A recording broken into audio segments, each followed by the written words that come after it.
बबे गरलाजों बायना होगोन आंलाय नोंनोलाय आं मिथियालै नों माजों बायना होयो होआ बाइक मोनाबा आं दिनैनिफ्राय कलेजाव थांला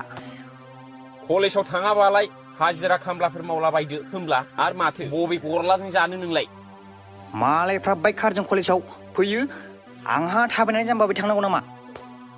थोद जाम्बा बिसोर जाबाय थाखा गोनां फैसा गोनां माहाजोनफोरनि फिसाफोर बेखायनो बाइक कारजों फैयो मालाय जों जाबाय गरिब जोंहा थाखा गैया फैसा गैया माजों बायनो बाइकखौलाय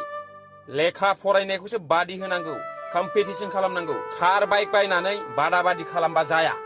नों मोजाङै फरायब्लानो ना साख्रि मोनब्लानो माबा मोनसे थाखा खामायनायनि लामा मोनब्लानो मा कार मा बाइक बिल्डिंखौनो लुनो हागोन नोङो बुरबक होद आं बेफोरखौ जेबो मिथियालै आंनो बाइक नांथारगौ मा बाइक बाइक बाइक जाबाय थादों नोंलाय बांद्राय अख्रा दाजा दा बल जोनाय बायदि जोगदाव जागोन आंजों आदसा आदा नों होमारनो गोसो दंना गैया जाखो बेखौल' बुंदो दे